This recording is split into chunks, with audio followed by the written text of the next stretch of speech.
Gəlmişəm sifarişi verim. Buradan da düşəcəm. Ağşəhərə sifarişim var. Yoxsa qapını açmırlar.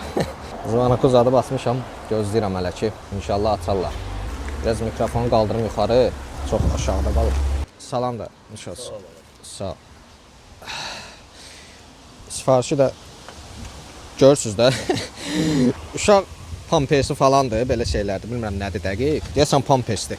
İndi onu aparıram, çatdırım. Hava küləkdir, amma bütün toz torpağı adamı gözünə salan küləkdəndir. Gedək yavaş-yavaş inşallah görək. İndi gedirik ikinci sifariş çatdırmağa. Buradan Ağşəhərə düşəcəyik. Motosikletlə çıxmadım. Çünki ümumiyyətlə axır vaxtlar bəlkə motosikletlə çox az işlədim. Sərindir. Yəni ki, motosikletə hələ ki ehtiyac yoxdur. Çox isti olarsa, əgər dözülməz istilər olarsa. Ümumiyyətlə çox isti olsa yəqin ki işləməyəcəm, yəni gün ortanı. Axşamlar çıxıb işləyərəm. Yayda aşağı rejimlə işləsəm, məncə daha yaxşıdır isti havalarda. Belə hava belə olsa məsələn hər gün işləməyə nə var ki? Belə olmur təbii ki. Xəbərlərdə oxudum ki, bəs Masazırda reyd keçirdiblər. Tək Masazırda yox, deyəsən bir çox yerdə hətta keçirdiblər. Tək Masazırda 42 nəfər mi nə qədər yadımda deyil tam rəqəm saxlanılıb, təsəvvür edirsiniz. Mənə gələn məlumata görə hətta ustaların yanından belə girib motosikletləri götürüblər. Yəni dediyim odur ki, o bir söz var deyir, dövlət həmişə 18 yaşındadır. Türklərin mən belə bir sözünü eşitmişdim. Dövlət həmişə 18 yaşındadır deyir. Yəni sən nə qədər də ağıllı olsun, nə qədər də cavan olsun, dövlət qocalmır. Dövlətin ağlı həmişə sənin ağlından bir qat da yuxarıda olur. Yəni dövlət istəsə gecə ilə bütün qanunsuz sürənləri tapar, deşiyindən çıxardar, cəzalandırar. Ona görə təbii ki, motosiklet sürənlərə bu gün və elə velosipetin özünə də bir çox hallarda özüm görürəm ki, yəni hörmət olunur bəzi yerlərdə ki, yəni cərimə yazılmır, göz yumulur. Kim məsələn bu kuryer adamdır, buna biraz asanlıq olsun, amma bəziləri elə fikirləşir ki, bu dövlət başa çıxa bilmir kimi fikirləşə bilər. Elə deyil, yəni dövlət istəsə gecə ilə yerin dibində də olsa tapıb çıxardar, istədiyi şəxsi cəzalandırar. Ona görə əgər bu gün hansısa bir mövzularda jest olunursa, məncə onu qiymətləndirmək lazımdır və xüsusilə də əgər kuryerlərdən gedirsə söhbət, qayda pozmamaq təbii ki, mümkün deyil də. Yəni ən xırda qaydanı belə bəzən səbirsiz deyirsən, pozursan və yaxud da ki, pozmasan qazanmaq mümkün deyil, belə deyim. İstər-istəməz hansısa bir formada nəsə bir xətt tapdalayırsan və s. amma həddi aşmamaq şərti ilə, yenə deyirəm, həddi aşmamaq şərti ilə. Bax, həddi aşdığın zaman artıq belə bir gecədə gördünüz 40-50 nəfəri masajın nə boyda yerdir ki, orada elə toplasan olsa elə 40-50 də motosiklet sürən var. Və demək olar ki, böyük əksəriyyəti nömrəsiz və ya qanunsuz idarə edirlər. Mopedmi, motosikletmi, indi hər nədirsə. Onları da tapmaq elə çətin bir şey deyil. Ona görə o türklərin bir sözü var, deyir, hər kəs ayağını denk alsın. Yəni bir uşağı vurub öldürmək nə deməkdir? Yəni nə qədər gör yolda özünə şou yaradasan ki, nəzarəti itirəsən ki, 19 yaşında qatil olasan. 19 yaşında uşaq qatil olasan. Bu biabırçılıqdır, biabırçılıqdır.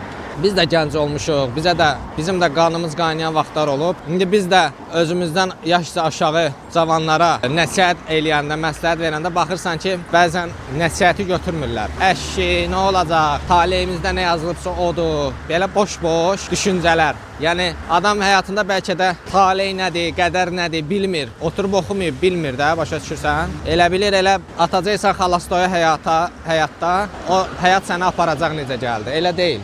Əgər insana ağıl verilibsə, insan o ağılla o maşını, o həyatı idarə etməlidir. Elə atım üzü aşağı buraxım həyatımı necə gəldi gedər, elə deyil axı. O 4 yaşında uşağın nə günahı var idi axı? Valideynin nə günahı var idi? Uşaq böyüdəsən, gəlsin kimsə o düşüncədə olan biri. O uşağa mən inanıram ki, bəlkə 50 nəfər ona bəlkə də tənbih eləyib ki, elə sürmə, belə sürmə.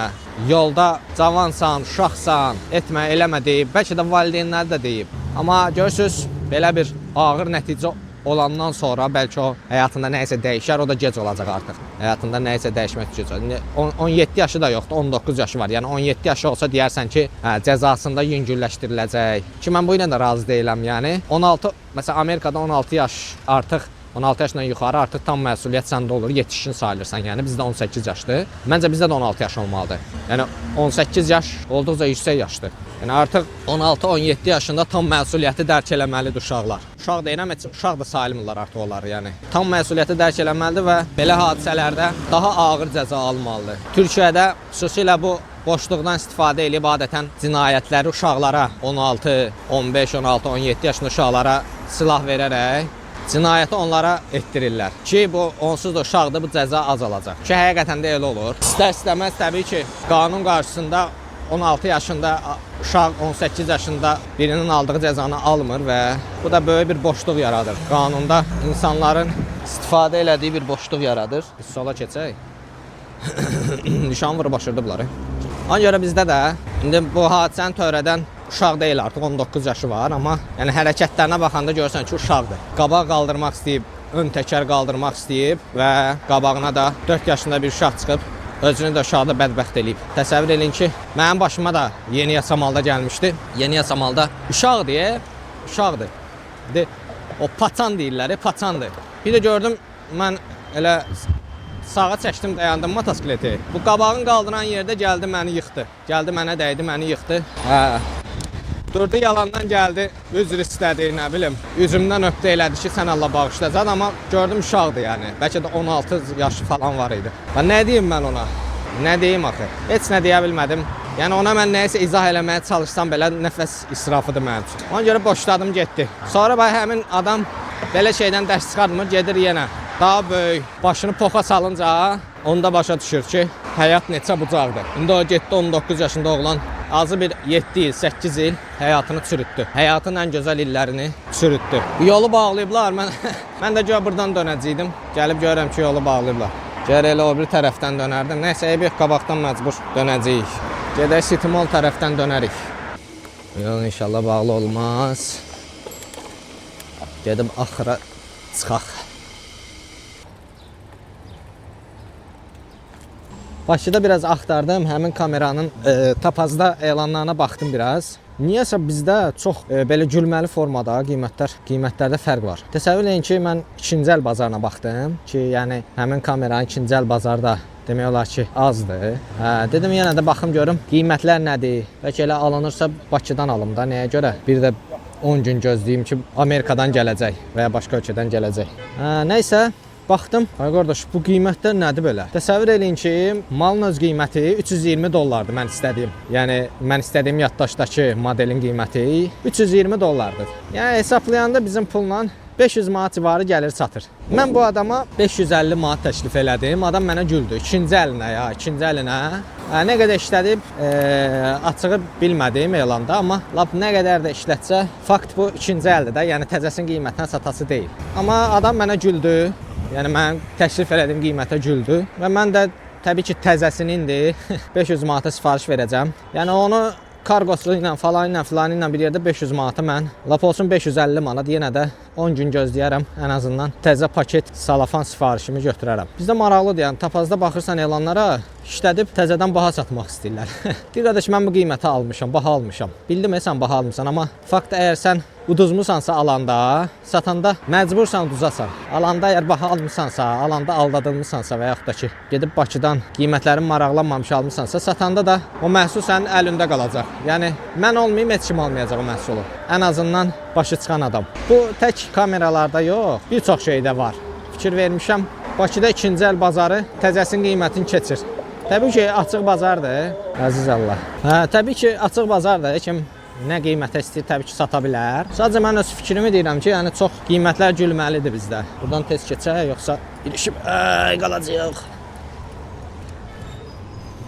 Ona görə elə mən nə alıramsa, üst tuturam xarici bazara, oradan da alıram. Çünki yerli bazar o tutur yanır.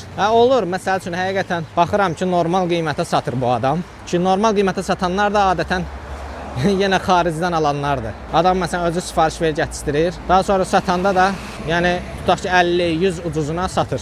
Bu alan adama da sərf eləyir ki, ikinci əl bazarına yönələn adam təbii ki pulu az olan adam olur da. Bu adamın əgər təzəsinə pulu gücü çatırsa elə gedər təzə alar. O adamın təzəyə gücü çatmır və yaxud da gücü çatır, israfçılıq etmək istəmir. Fikirləşir ki, o pulu ona verincə elə cibimdə qalsın, gedim ikinci əlini alım. Yaxşı vəziyyətdə. İnşallah ikinci kameram gəlsin.